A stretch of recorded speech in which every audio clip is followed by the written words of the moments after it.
आज हम आपको बताने वाले हैं संपूर्ण रामायण की कहानी।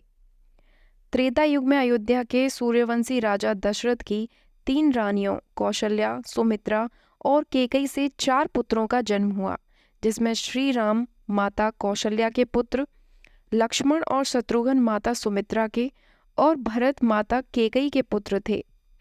चारों पुत्रों की शिक्षा पूर्ण होने पर महर्षि विश्वामित्र राजा दशरथ के महल आकर राम और लक्ष्मण को अपने यज्ञ की असुरों से रक्षा करने के लिए जंगल के आश्रम में ले जाते हैं।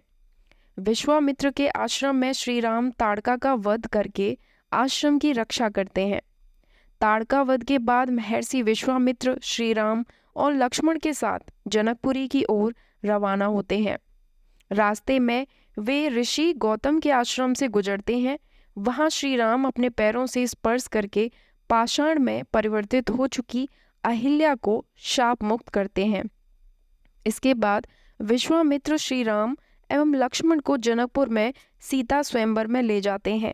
वहां भगवान श्री राम शिव जी का पिनाक धनुष तोड़ देते हैं। इसके बाद दशरथ जी के चारों पुत्रों का विवाह राजा जनक व उनके छोटे भाई कुशध्वज की पुत्रियों से होता है। श्री राम का विवाह सीता से, लक्ष्मण जी का विवाह उर्मिला से, मांडवी का विवाह भरत से और शत्रुघ्न का विवाह श्रुतकीर्ति से होता है। देवासुर संग्राम में दशरथ का रानी केकई के साथ दिया था। दशरथ 2 वरदान मांगने का वचन देते हैं। श्री राम के राज्याभिषेक की तैयारी के दौरान मंथरा के उकसाने पर रानी केकई श्री राम को 14 वर्ष का वनवास और अपने पुत्र भरत को अयोध्या का राजा बनाने का वरदान मांगती हैं। प्रभु श्री राम अपने पिता दशरथ के वचन को निभाने के लिए अपनी पत्नी सीता और भाई लक्ष्मण के साथ सन्यासियों का वेश धारण करके नियमों के तहत 14 वर्षों के लिए जंगल में चले जाते हैं। प्रभु श्री राम लक्ष्मण और माता सीता को निषाद राज केवट नाव से गंगा पार कराते हैं। श्री राम पारितोषिक देना चाहते हैं तो केवट कहता है, जिस तरह मैंने तुम्हें गंगा पार कराया उसी तरह आप भी मुझे और मेरे परिवार को इस भवसागर से पार करा देना। दंड कवन में रावण की बहन सुपर्णखा सुंदर अप्सरा नयनतारा का रूप धारण करके कुटिया के बाहर बैठे श्री राम से विवाह करने को कहती है। श्री राम के इनकार करने पर वह लक्ष्मण से जिद करती है। फिर वह माता सीता को मारने दौड़ती है। ये देखकर लक्ष्मण जी उसकी नाक काट देते हैं।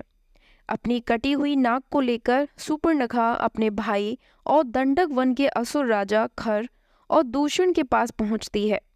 बाद में श्री राम का खर और दूषण से युद्ध होता है, जिसमें दोनों का श्री राम वध कर देते हैं। खर दूषण के वध का समाचार लेकर सुपर्णखा अपने भाई लंकापति रावण के पास पहुंचकर उन्हें भड़काती है और सीता की सुंदरता की तारीफ करती है।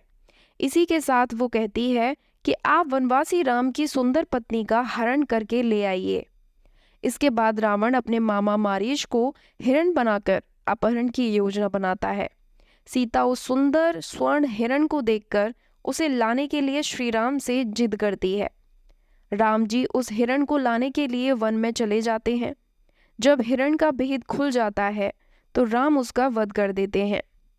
बहुत देर तक श्री राम नहीं लौटते तो सीता किसी अनहोनी की आशंका से लक्ष्मण को वन में श्री राम की सहायता करने के लिए भेजती है। लक्ष्मण जी एक लक्ष्मण रेखा खींचकर वन में श्री राम को ढूंढने चले जाते हैं। लक्ष्मण जी के जाने के बाद रावण सन्यासी का वेश धारण करके सीता से भिक्षा मांगता है और कहता है कि इस रेखा के पार आकर भी भिक्षा दें, तभी ग्रहण करूंगा। माता सीता ये गलती कर देती हैं और तब रावण अपने असली रूप में आकर अपहरण करके सीता को विमान में बिठाकर ले जाता है। रावण जब विमान से माता सीता का अपहरण करके ले जा रहा होता है, तब रास्ते में गिद्धराज जटायु उसे रोकने का प्रयास करते हैं और इसी प्रयास में रावण जटायु का वध कर देता है। जटायु का अंतिम संस्कार करने के बाद श्री राम और लक्ष्मण सीता की खोज में निकल पड़ते हैं।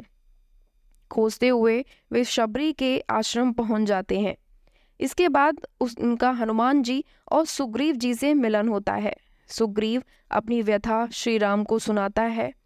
सुग्रीव की व्यथा सुनकर राम जी वाली वध के लिए तैयार हो जाते हैं और सुग्रीव और बाली के युद्ध के दौरान राम जी बाली का वध करके सुग्रीव को किष्किंधा का राजा बना देते हैं। सीता की खोज में जामवंत के कहने पर हनुमान जी को अपनी शक्तियों का आभास होता है और वे समुद्र लांघकर अशोक वाटिका पहुंच जाते हैं। वहां उनकी विभीषण से भेंट होती है। इसके बाद वे माता सीता को श्री राम की अंगूठी देकर श्री राम के बारे में बताते हैं। इसके बाद हनुमान जी को मेघनाद बंधक बनाकर रावण के समक्ष खड़ा करता है, तो वे रावण को श्री राम के समक्ष समर्पण करने या युद्ध के लिए तैयार करने के लिए कहते हैं। ये सुनकर रावण उनकी पूंछ में आग लगा देता है। हनुमान जी अपनी जलती हुई पूंछ से लंका को जला देते हैं। लंका दहन के बाद हनुमान जी विभीषण की मुलाकात श्री राम से कराते हैं और तब नल और नील की योजना से समुद्र पर सेतु का निर्माण किया जाने लगा। अंत में श्री राम बाली पुत्र अंगद को रावण की सभा में भेजकर समर्पण करने और शांति का अंतिम प्रस्ताव का संदेश देते हैं। रावण नहीं मानता तो अंगद अपनी शक्ति का प्रदर्शन करके चेतावनी देकर लौट आता है। इसके बाद राम और रावण का युद्ध होता है। तीसरे दिन के युद्ध में श्री राम का कुंभकर्ण से युद्ध होता है और तब कुंभकर्ण मारा जाता है।